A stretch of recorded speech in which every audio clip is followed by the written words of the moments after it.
Evel Knievel inspired millions of us with his courage and perseverance. We're building a museum so you can relive those memories and be reinvigorated with that spirit of bravery. My name is Evel Knievel. I'm a professional daredevil. Along the way, we meet people involved in the life, the times, and the legacy of the King of Daredevils. Here with their stories is your host, Joe Friday. Friends, it's good to see you. We're going to go long on this interview today, so I'll make the intro real short. These are my dear friends, Mike and Lathan, co-founders of the Evel Knievel Museum. Essentially was an idea, and then I ran it by my friend Robbie Hull, and we just set this goal to get as much as we could and have a traveling show would eventually become something like this. But what kind of fascinated me the most was just the archaeology of it and finding everything. Once I found something, I put it away and went to the next thing. So it was essentially, that's all it was. And then meeting his crew people along the way and becoming friends with them and learning their history was probably the most fascinating thing besides the artifacts, but that's part of the journey. And it kind of revamped their legacies and their qualities and their basically just their worth in his journey. So I think they were kind of set to the side for quite a while. But yeah, me and my friend Robbie Hull, and then we did a couple of shows. We met Marilyn Stemp. She jumped in on the truck. And then we went to Evil Days and met the family, and that was just like a crash course in excitement. No, it really was. I mean, Alicia and the whole family, you could have fun with them in an insurance seminar, basically. The first thing that spawned it was there was a Snake River crew jacket online for sale, and I kept emailing the guy, and he was like, "Oh, it's not for sale." Turned out to be Robbie's old manager. That was the first thing, and then that just made me start doing some homework, and I was like, why doesn't this guy have a museum? He's one of the most important people in history. So that's what started. I was like, wow, this stuff is everywhere. It's across the planet, and he gave it away and gifted it, and it was sold. Because, he'd give away like a priceless helmet to a friend after a jump.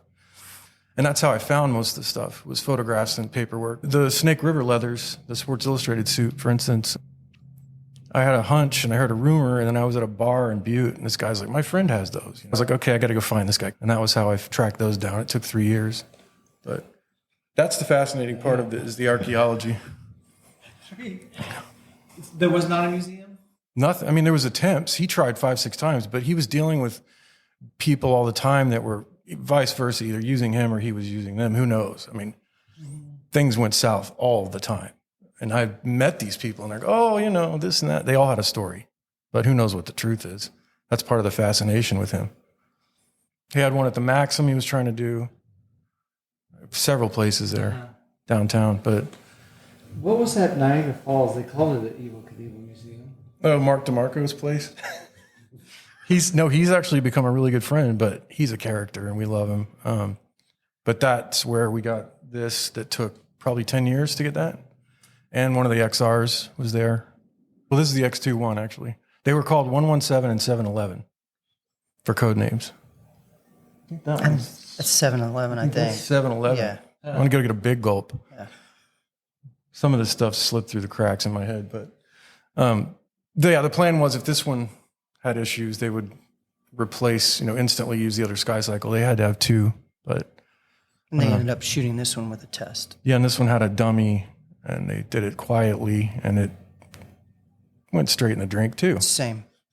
Well, interestingly enough, the guy who I bought the truck from was Jeff Lowe. And this is way before Tiger King's scandal and all that. And we had a decent rapport. Like, I heard rumors, like, don't deal with him, blah, blah, blah. But I called him on everything. And I said, he's like, well, nobody's coming here. I said, I'm not giving you a cent unless I meet you and I get what I'm coming for. So I brought a truck. Kelly and Evel sold it to Tony long time ago. And Tony had plans to restore it. But he never saw it because it was sitting in Clearwater, just rotting.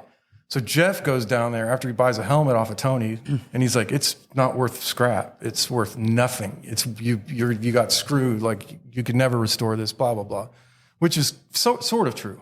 Close. Yeah. But Tony, he was so upset because he sold it to Jeff for, pretty much peanuts.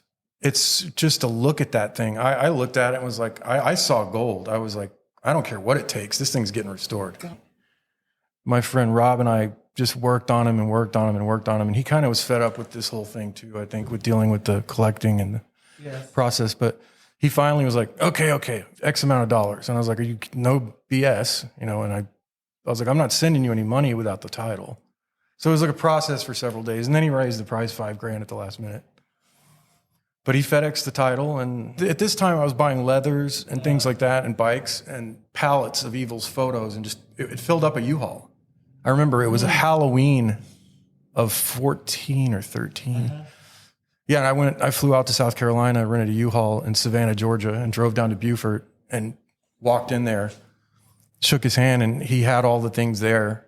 And I said, how much for this? And I brought cash, but he was like, oh, I'll ship that to you. I was like, no.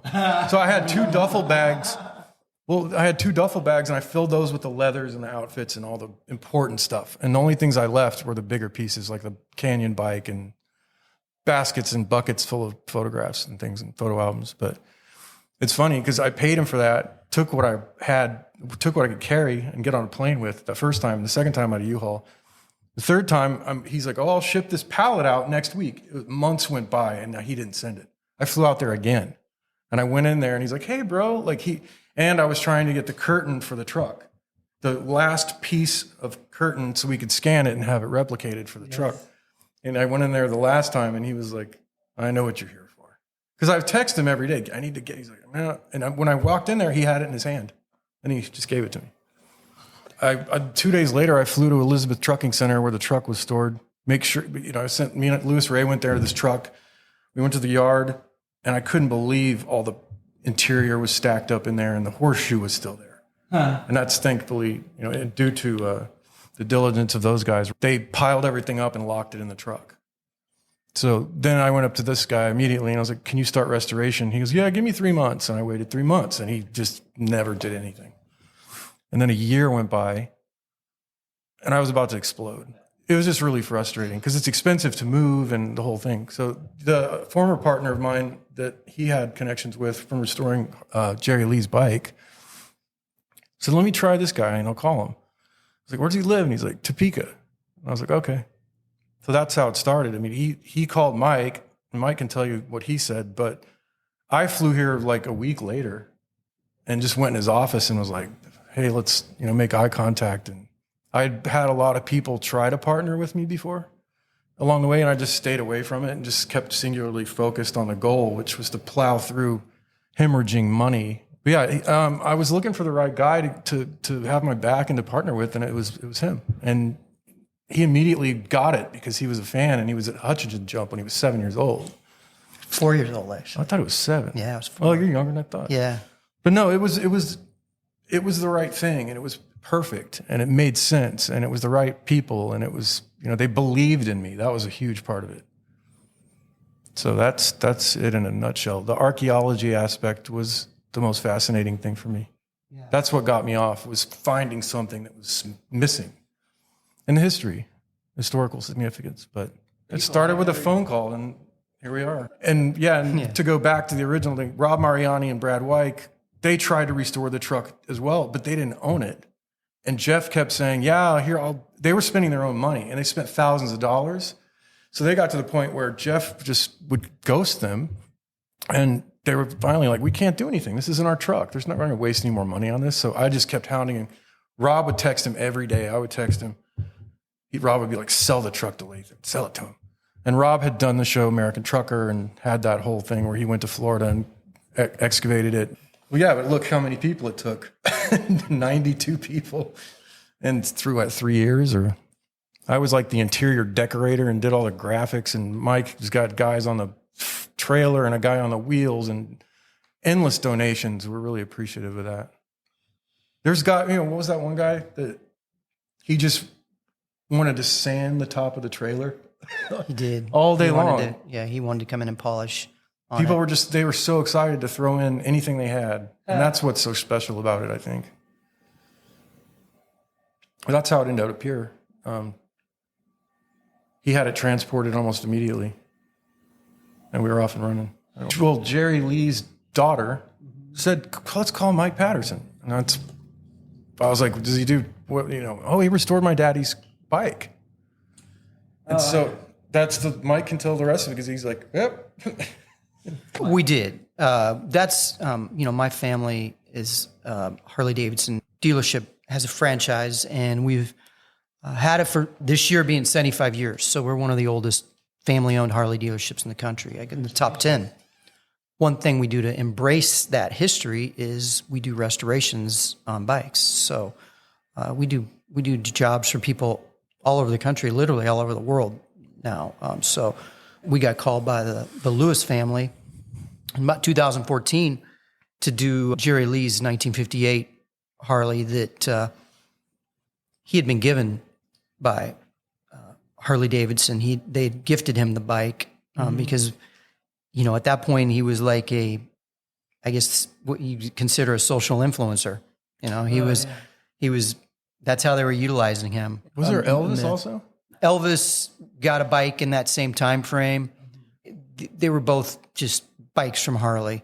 Things get changed and told, and it's awesome. Side covers. Yeah. But great bike, and he had kept it, and it had gone into disrepair. So they brought somebody in to do the restoration work on it. The person did what we would consider the easy part. They disassembled it, and then they left.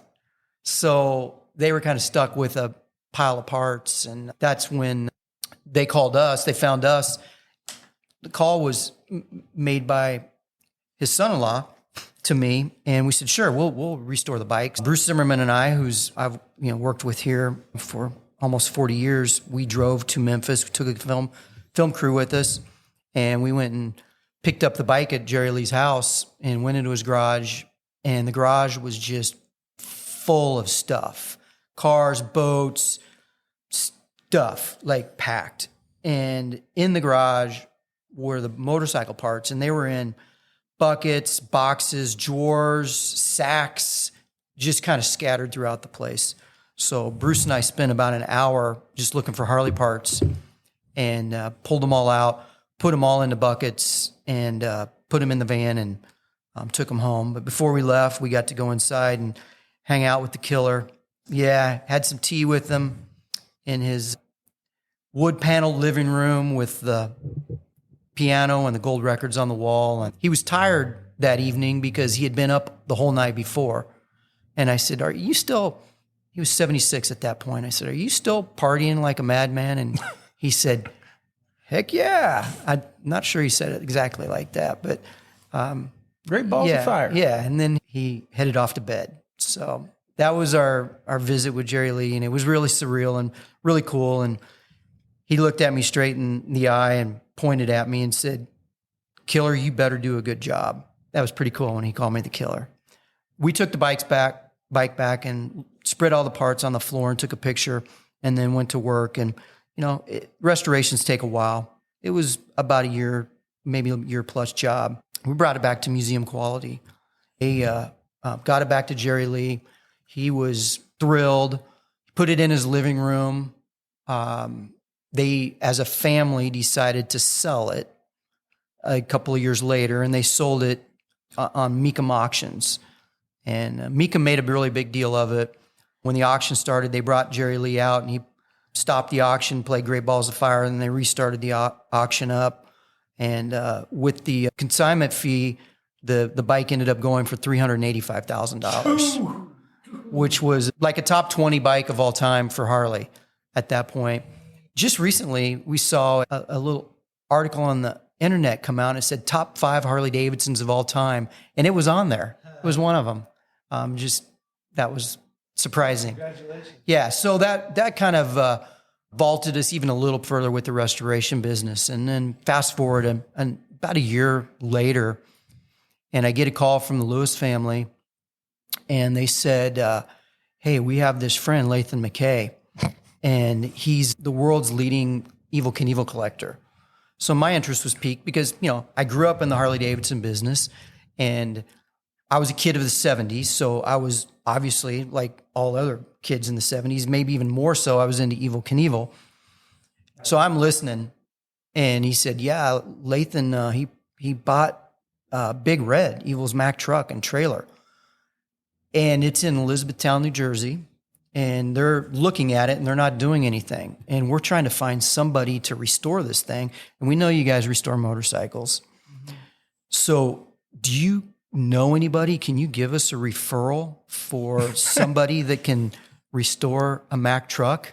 I didn't think very long about it. And I just blurted out, we restore Mack trucks. Restore anything you got. Yeah. And the irony was I'd never been in a Mack truck, but you know, I knew that we could pull people together, you know, the experts. I mean, our team is amazing, and restoring things is, you know, it's pretty much the same for anything. A Mack truck's just much bigger, but you know, there was a lot involved with an engine rebuild and chassis work and the body work. We had kind of experts for everything, and it ended up being 92 different people or businesses that had a hand in working on this thing, because there were so many different types of trades and expertise that were needed. You know, from the engine to the vinyl interior, the carpeting, whatever it was. And it was just a project that literally took every moment for me for the next 2 years of either working on or working with people to do the next part of the job. So kind of acted as the general contractor on it, but a lot of the work was done in-house too by our team, the things that we could accomplish. And it took about 2 years, but it came out really good. And I tell you, when we started it, it was a matter of, you know, we were just going to put this thing back together. But as we started into the project, we realized that this was a piece of American history. And it meant a lot to a lot of people. So it kind of went to a place where we knew we had to do everything really right. And it was pretty consuming. It wasn't easy. I remember one of the craziest things was the floor being removed out of the trailer, the wood planks. That took forever. Yeah, the guy was meticulous. He was taking little pieces out. Everything was done that way. I mean, we treated it as an artifact. I was just going to talk about when we met. Well, first time I met you, I walked in your office with my blue Agajanian jacket on. It was freezing outside. Yeah, we got to know each other and just started, you know, we were doing a job for the truck, you know, just a restoration job, just like we would everybody else. So we didn't really have any thought of any plans after. It was just to get the job done and move on. And then Lathan and I got to know each other and became friends and realized that we really had similar ideas. I mean, we talk a lot of times about how when we're thinking about something or how to do something, it always kind of matched up. Yeah. I would think of something and call you and you go, I was just thinking the same thing. Yeah. So it was cool. And Capricorn, even though I mean, Lathan and I think our personalities are different, and you know, our stories are different and everything, but we're in a lot of ways very similar. And with this project, it just clicked, you know, and giving up, tunnel vision, get the job done, period. Right. And not easy, but just keep going. That's another thing people ask me all the time, and it's not about just skin and bones of some man. It's his message. His message is what my dad told me, and that's what drives me. And getting off on doing impossible things. You can't give up. You can't quit. Yeah. Speaking of that, like I remember when the truck showed up, we had it shipped in from New Jersey, and we were all excited. And he came in on 2 different semis, you know, the coach on one and the trailer on another. And it showed up in North Topeka, and it pulled in, and Todd Williams, the guy that was going to do all the body work on the truck, was standing there with me. And as soon as it pulled up, he took a look at it and he said, "I'm out." And I'm like, "What do you mean?" He's like, "That's not repairable. We can't do it." And I'm like, "No, Todd, too late. You're in. No choice here." Swiss cheese. Yeah, it was bad. And I was kind of shocked too. But, you know, he's like, "Well, Okay, but he wasn't too excited about the work that it was going to take. So it's also a testament to Todd, because them pulling that off, what they had to do to get that cab. Just that cab The took cab was really the worst part. I don't know. It was a long time. It was a lot of work. It was a lot of work. Every time I come to town, I just like, it'd look a little better. Yeah. And then it was finally all sanded and you're just like, wow. Yeah, he did amazing work. And, you know, it was fun to go out and visit Chuck too, because he was tearing the engine down. And, you know, that engine went down to the block. The chassis went down to the frame, and we blasted it and started over. I mean, every single piece on that, every nut and bolt was redone. The engine was completely rebuilt and went back to exactly how it was from the Mack factory. So, yeah, it was a colossal project. But the thought was, who gets to do this? You know, I mean, it was like an honor. Even though it was a ton of work, it was never bad work. It was hard, but it wasn't bad. It was amazing. I really loved, towards the tail end of it, we partnered with Mack Trucks, and Yeah. John Walsh flew out here, the VP, and saw it when it was getting closer and closer. But we set a deadline for a press conference and then the tour to go to Evil Days and Sturgis and the races and the Mack Museum and everything. And they were putting the tires on the night before. Yeah, it was just like, you know, you see all these shows where they're down to the last second. And It was real, though. It was real. It was no bullshit. We were there late that night, and the press He's like, conference are we going to make the next it? morning. And it rolls out and then goes on tour for months. Right. But right. it was real, though. It was like, wow, are we going to finish this thing in time? Yeah. The curtains were getting sewn on by the alterations lady down the street. There was like 10, 12 people working on it that night, you know, just doing different things. I think they were putting the window in the front. Dude.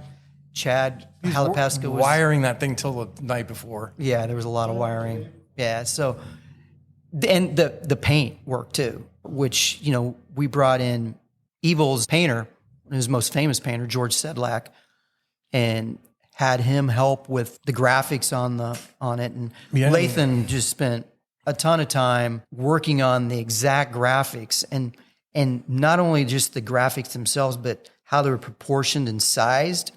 Because I'd take, for instance, the Harley #1 was not the exact same styling as the Harley #1 that you see associated with Harley Davidson. It was kind of stretched. One of them was long. Yeah, one of them was long because it was all hand painted. It was, yeah. And then we had the great Tex McDorman come in too. Yeah, Tex McDorman and Travis Charbonneau. Travis killed it. Yeah. He had to do the most difficult stuff. And well, in my opinion, I don't want to get beat up, but the gold bikes. Yeah. Took probably 2 days per gold motorcycle, and they just look perfect. What I remember about how long it took was we brought these guys in, you know, and we hired them to come in, and they said it was going to take a week. Nope. It took 2. So it was, now Todd Williams and his team painted the red and all the striping. I just saw Todd the other day, and he was reminiscing about it, and it was a hot day, and they were laying that paint on, and it was drying so Remember fast. We were filming that? And yeah, it was an incredible job that they had to do. So much paint that took to paint that huge truck. Each bit of lettering on the truck. I started out doing his stationery, like his circus logos and things. But look how many icons are on that truck. There's hundreds. And so then we had to decide. It took months and months just to do that because we had to do it from pictures. So I had to meet my guy, Josh Rowe, that I work with. He built an alphabet out of some of those fonts so we could kind of do whatever. And that took months. But I mean, it had to be done. And then we had templates from what you created to help, you know, put them onto the truck, which we sometimes projected so we could get it to the right size. And then remember the other cool thing was, the question was, do we do the whole truck one scheme? Because there was the early 70s scheme. So we're like, let's do both sides. Yeah. So we did the early version on the one side, and the other side's got like Kings Island 75 era, because it's got the Kings Island announcement. And then we threw the movie thing on the back of the middle, the Hamilton thing. So it's a mix of every single era. Yeah, so what Evel did, he used it as a traveling billboard. Yeah. So whatever was happening, it would get repainted for that It's event. got a little bit of everything. Yeah, so yeah, we decided to mix it up. It's got Snake River Canyon jump on one side and Kings Island on the other, and a little mix here and there. Yeah, so yeah, it would never been a situation where they had Snake River on one side and Kings Island on the other, but that's how we Tells the story. Told the story a little bit more. It was cool to have Mike Draper, who probably did, Lee Ratliff and him did most of the driving of Big Red.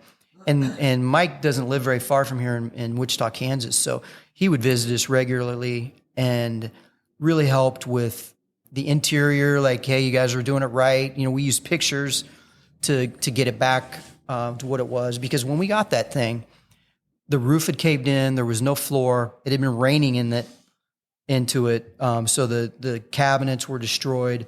We saved whatever we could. There was a family of skeletal remains of dead possums in the trailer. I remember getting in it that first day and just like, what have we done? I mean, There's a mouse sitting in the corner. it was really bad. But a lot of people that had passion. You know, that's, I think, the biggest thing that I could say about that restoration was the passion that came from the group of people that worked on it. Anybody that was working on it, it was a big deal to them. You almost had to turn people away. Yeah. I mean, it was, yeah. Can I brush the carpet with my comb? I mean, it was that down to that. It was like, Yeah, and that's how I felt awesome. every day that I got to work on it. You know, it was, I said it earlier, it was an honor.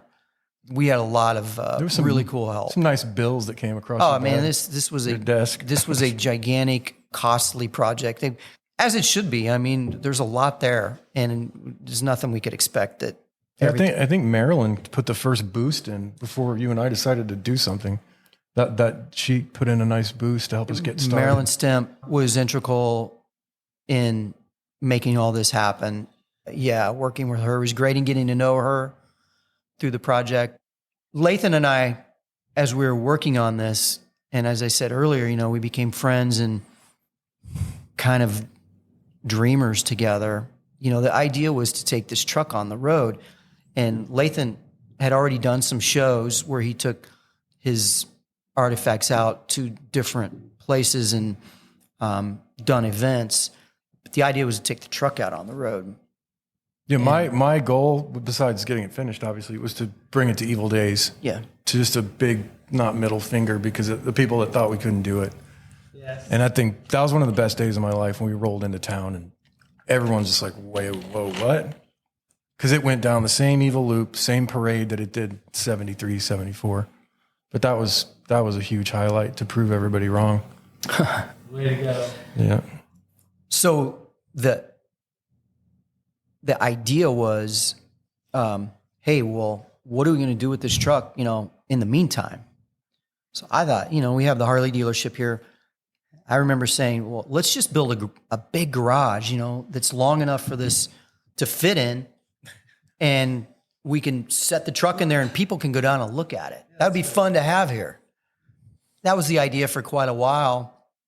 And then I think one day just said, Lathan, where's the Evel Knievel Museum at? I hadn't even really crossed my mind, you know, that there was if there was one or not. And he's like, there isn't one. This is what it. do you think?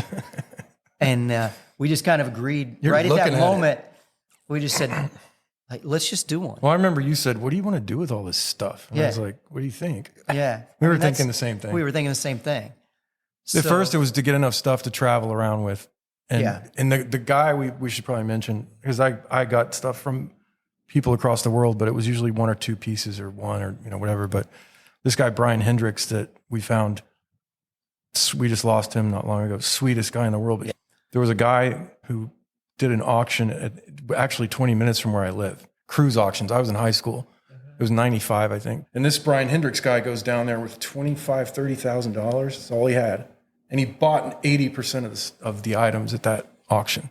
So we were able to get a huge majority of things that actually belonged to Evel in that one swoop. Yeah. He'd collected for 25 years through those toy collector magazines and had stamps and envelopes. It just took. And when we went to his house, and I called him, I'd been there 4 times, and we made a deal that was really, really fair. But like the first time, I took the most valuable stuff that I could fit in a car. But it took us 4 trips and 4 years to get everything out of his house. I remember and the 2 last U-Hauls. trip. He sent Eddie. We sent Eddie Michael from the shop here back to Pennsylvania. And that gave us every toy in there. I mean, he had a lot of that stuff too as part of the archaeology stories. And the rest of it was 2 pieces, 1 piece. I mean, I traveled to a truck stop in Indianapolis to get 1 parachute. That 1 parachute in the hall, because we had the other one from Draper. But I mean, that was what had to be done. So there was a few shows we did with the truck, but it was just so costly to move, and it was hard to get any events or venues to basically pony up to make it worth any type of while. And then on top of that, it was a ton of work, to actually, put. It was like a rolling concert, having to put everything out. And without Mac, we wouldn't have been able to do it at all. No. So the idea then, that's kind of where it backed up into, hey, maybe we should just do a static museum that's not on the road. And you save a lot of money by having that thing stationary. Yeah, and the insurance companies are much happier when it's inside of a building with a sprinkler system than rolling down the road in the back of a truck. We decided to add on to the building here and build the Evel Knievel Museum, and just took a huge step. It was, it was kind of a bit of I would say, a daredevil business move, but arduous. It was, and again, it was kind of like building the truck, to do the museum, but there was so much passion by everybody and buy-in by everybody on our team here to build out this museum. And it was really just the team here at Historic Harley Davidson that jumped in and built all the displays, literally the walls. Yeah. And then we learned how to print, and Amanda Beach, who's my right hand, she learned how to print on a large format printer and then mat the pictures and did every single picture in here. Yeah, right out of the shop. Proud of the team and everything that, came from it. And interestingly, that's when we were getting ready to open this, is when I officially met you, Joe. Well, we were trying to get some sponsors to help get the cost taken care of, what it was taking to do this, because it was a great thing for Topeka to have an attraction like this. And so she was reaching out to local business people.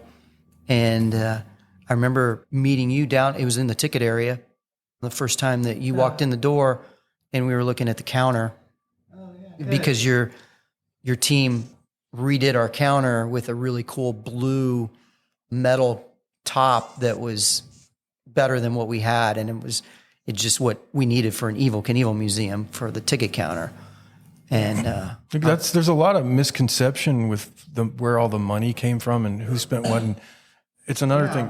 But that's to your credit too. Like Kaplinger was one of the guys. Yeah. I was running on fumes and stressed out. Then he got my back, and then Kaplinger had our back, and then you was like, what else is out there? And there was a few things that people wanted. Once I got rolling, astronomical figures and gorilla math were thrown my way for one thing that's left. It's like, whoa, you don't have this? How about $500,000 for it?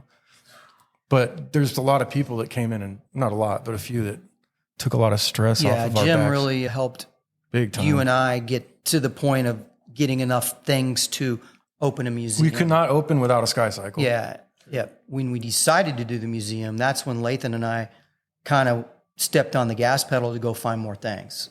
And, as we were going through it, we were acquiring things, but to get to the big, massive pieces, Jim Kaplinger, local attorney in Topeka and real estate developer, and rest in peace, Jim. We lost him a few years ago. He had a real, the coolest thing is his daughters always say how much fun he had doing this. He loved it. Yeah. But he was never like, no. We'd say, he goes, what do you need? We need a sky cycle. He's like, okay, go get it. Yeah. Get stopped at the border and get strip searched with your checks. Well, the quick story about that is Lathan drove to, and I'll get to tell this story. I went through the wrong part of the border. So he went up to the border and to buy the Sky Cycle from Mark DeMarco, who we mentioned earlier.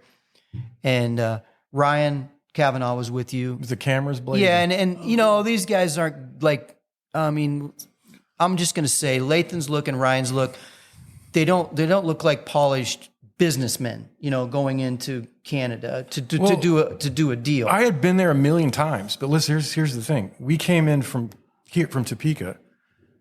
The usual way I go in is through Niagara Falls, New York. Okay. Way more mellow. I went in through Detroit, and I was told not to do it because all the guns and the drugs pass through there. But it shaved off 2.5 hours of my drive. So I'd never done it. And then I was like, wow, it's a whole different beast. The first thing out of their mouth is, do you have any large amounts of currency to declare? And I just went, no. I was so freaked out, you know, but then they asked. It wasn't cash. Well, I think the best quote I know that was said was, what are you going to do? What are you doing? You know, what's your business in Canada? Buying a rocket. And when that's not the right thing to say. Well, no, the funniest part to a border patrol agent is that I'm buying a rocket. As soon as it gets them a little excited. As soon as I said, I don't have any cash to declare, they have a secondary route they point you to. Because I was like, oh man, because usually they just let you go. Yeah. They go over there.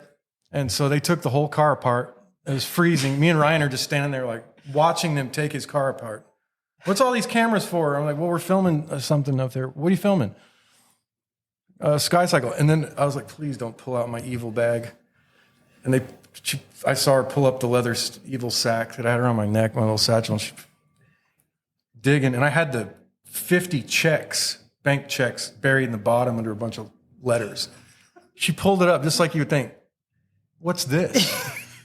I just went, oh, God. They confiscated your phone, too. And I remember... the funniest thing, they put us in detention for 2.5 hours, took our phones, and I had emailed you. And emailed that they were reading the correspondence, and I called it the Lufthansa heist. And she goes, "What? Why did you say that?" I go, "It's just a play on the, you know." And I think I responded back like, "Hey, hope you don't get stopped at the border," you know, joking around. There was two good-looking and they were reading this. ladies, really, and they finally came back. I was handcuffed. And Ryan's sitting there, his legs popping off the ground. I was like, dude, we're telling the truth. It's going to be fine. But they gave me my phone back and I said, come here, count your money. And I was like, are we all good? She goes, well, I looked up your name, like you said. I looked up the Sky Cycle. I found a YouTube thing showing it for sale and you're free to go. It sounded so ridiculous. It does. So I remember you telling me too, that they said, please tell us when you're coming back through because we want to see it. Mm-hmm. And then they were excited and they wanted, you know, they were all there when. Then Kaplinger's back here being the brilliant mind, legal mind that he is, and we had to prove that it was manufactured in the United States. So we had the paperwork and the checks that we scanned and sent over to prove that it was made in. Actually, we went back into what we had purchased all the paperwork from Truex. Yeah, and so I went into the archives and brought a bunch of paperwork to Jim, and that was to prove that the Sky Cycle had been built in the U.S. because they were going to charge us, I think, $25,000. No, it was like $75,000 tariff to bring it in, and Jim got it to $0. So yeah. But we had to. There was a couple of weeks of paperwork to figure that out. The checks were domestic checks. Yeah. This is for the Sky Cycle. Right over there in that display. So we had all the proof that it was built in Maryland, I think. So thank you, Scott Truex, for all of that paperwork that we got from him several years earlier, because it might have been trickier to get that thing in without that original paperwork showing that all the parts were bought domestically. Yeah. Bringing it home. Yeah. So we build the museum here, and like Lathan said, that's when we got to meet Joe, and Joe helped with several other pieces and artifacts, but not only that, when we started talking about, and the opportunity came up with Las Vegas, Joe was all in. Yep. You know? Yeah. Las Vegas. We get that question so much. Why is it in Butte? It's actually very difficult to get to Butte. Somebody from the Butte City Council called me and was really mad and chewing me out for the museum being in Topeka and not in Butte. Why did we pick Topeka? Why didn't we pick Butte? And I was like, hey, man, this is where I live. And I told him a story, and we just built this thing. And he really wasn't, still kind of not happy. And then I said, well, listen, you guys had 40 years to build the museum in Butte, and you never did it. And he's like, that's a good point. And then he was cool after that. So it wouldn't make enough money there either. Yeah. It wouldn't be wrong to be in Butte. I mean, there's no question about it. But I think Las Vegas, everyone agrees. So the opportunity came up with us. We had a lot of nice awards and some exposure, almost, I'm going to say internationally. The awards that we received for the museum were awesome. Yeah, and it caught the attention of this developer in Las Vegas, Jay Dapper. And Jay's done a ton of work in downtown Las Vegas, and he's taken some older buildings and renovated them into really cool things. So he has a real passion for that. And the Knievels live in Las Vegas, Kelly and Paige Knievel, Evel's son. And so we always have a connection with Las Vegas there. I met Jay Dapper. Paige Knievel is a real estate broker. She's a lifelong Las Vegas person, and she knows the place like the back of her hand. She's got deep roots there. Yeah. So we got to know Jay, and Jay's like, this needs to come to Las Vegas, and I'm going to buy a building and renovate it and make this happen. When we started this, obviously we didn't have, the first idea was not to have a museum, but it evolved into that. We never saw it moving from here when we started with the museum coming here. But when this opportunity came up, it wasn't something that we could walk away from. We thought about at one point doing an experience there, something smaller. We did talk about having it in two places, but we just felt like both would be compromised and it wouldn't be what it should. It's hard for us because this is our home and this is our dealership and this is where we live, to make the decision to move it. Really hard, very, pulling both ways. Well, another interesting aspect of it is, we should mention, is a friend of ours now, who's a business partner, contacted me when he bought Evel's yacht by accident. Let's talk about Rob. He was in Fort Lauderdale and he was looking at this boat. No clue it was Evel's, and the broker says, this belonged to Evel. And he got really curious. Mike and I got all the materials together from the yacht, the blueprints, the contracts, everything, and got those to him. And he said, what else is going on? And I was like, well, this, that, and that. We're making a movie. Oh, I'm in. I get set up a meeting. We're going to do this. And without him, he was one of the third tier. Absolutely. Him and Dapper and him, it's just astronomical, partners that made the next step happen as well. But yeah, Rob Steele, him jumping on board really facilitated to making it happen. And we've been blessed, Lathan and I have, to have somebody like Jim Kaplinger jump on.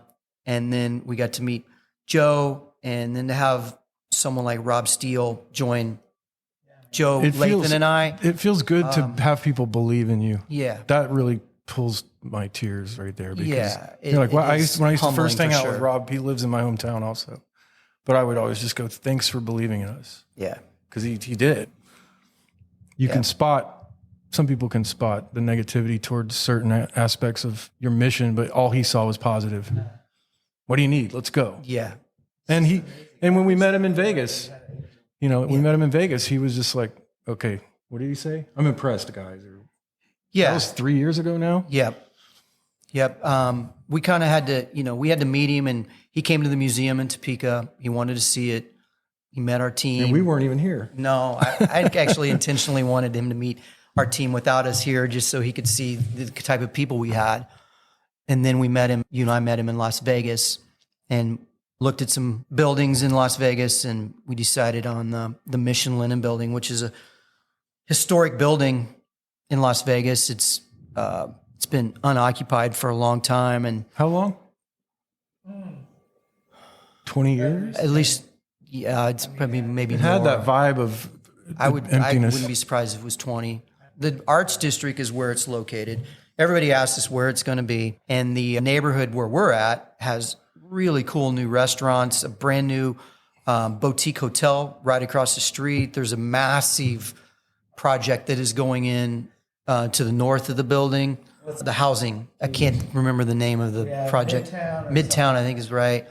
I saw a story on the internet that said that the Arts District in Las Vegas is one of the hottest developing neighborhoods in the country. So we're right in the middle of it. Hopefully, and I think we're going to be a key part of all of that. And the city's looking at it that way. So we're excited to be in that area. The building's going to have a really cool vibe. And it's actually happening. It's actually happening. You can actually say that it's happening now. It's been a long, long time. It's kind of like building the truck or then nobody building the believes museum. It's going to happen. At some points, I was wondering, it was on, it was off, it wasn't going to happen. And it leaked out several years ago. And then, honestly, from the time it leaked out, there was a point where it was off. It wasn't going to happen. And then it got revived. The parallels with this journey and Evils are so similar. Yeah. And we always talk about the hurdles, but it's just, one day you think everything's gone and off, and better now. We like our brains developed into this kind of ESP where it's, today it's off, but it'll change tomorrow. The story changes every single day, but it always happens. Yeah. Every time we think something's not going to happen, it does happen because you just keep persevering. Well, Evil means so much to people from our generation. We see it when people come into the museum and actually get emotional. I mean, they'll be looking at something and accuse them from their childhood, and it was great times, or the toy, or seeing something on the video, one of our videos from Wild World of Sports, just seeing that. Pinball machine. Yeah, something that cues them, and it's very meaningful to see the impact that it has on people. And then it kind of changes your idea of what you're really doing. We're not just putting together some cool display. This is something that is impactful with people's lives. And Evel was a hero, and he meant a lot to a lot of people. So there's a lot on the three of us and Rob, and then our whole team, to produce something that lives up to what it should be for a guy that of the stature of Evel Knievel. You know what? And it wouldn't have happened. None of this would have happened, I don't think, without us. It would. Yeah. I'm not sure the path it would have. There might have been something, but it wouldn't be like this. Not to the scale. No, not with every artifact. And might have been like what we first thought, like a small display. There's a lot of those around, by the way. I mean, the Smithsonian has a display because it's such a huge deal. I mean, is an international figure. Yeah, to have the amount of pieces, and then there's been a lot of work by a lot of people to put it all together into the form of a presentation. And the new displays are just mind blowing. There's a lot of new stuff that's come along too, like the gates that you're remodeling. True. We got the letters from his gate, gratefully, from Grandma Jeannie, who we lost last summer. Yeah, just recently we've been able to come up with a lot more items that are going to be fun to display and people are going to enjoy seeing. In addition to when we move to Las Vegas, the Knievels are going to allow us to utilize their collection, which they have some really neat pieces, the wheelie car and the other Sky Cycle. So 117 and 711 will both be on display at the museum. You guys are going to be really excited about some of the cool new displays that we're going to be able to have in Las Vegas that, frankly, a lot of them wouldn't fit here. There's a lot of diversity in the four mines. Yeah. The people that we've met, that part is like all a bonus to, the museum. We didn't expect that. We didn't expect seeing them light up and how cool. much it's meant to them, and just meeting new interesting people and hearing stories. And you're right. It's been amazing. Yeah. Working with you guys for me is inspiring, and it's, the journey's just beginning, really. We could go on for days, but that's it in a nutshell, I think. Well, Lathan and I are going to hit the road. We're going to see if we can obtain a famous motorcycle that made it over Caesar's Palace fountains. I know exactly where that bike is. All right, let's go get it. And Mike, you just keep building the best museum in Las Vegas. I'll keep on it every day. Yeah. All right. If you enjoyed this episode, please subscribe. It's our mission to preserve and present the legacy of Evel Knievel. So if you have an idea for an episode or a guest, or have a suggestion to improve our show, just drop us a line at joe@thrill.show. Like, I just think the Evel Knievel way. We leave you with the encouraging words from the book of Deuteronomy. Be strong and courageous. Do not be afraid or terrified, for the Lord your God goes with you. He will never leave you or forsake you. Until next time, happy landings.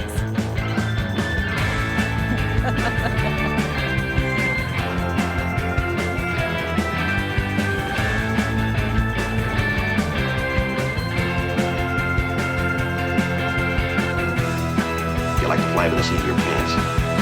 This is where you belong.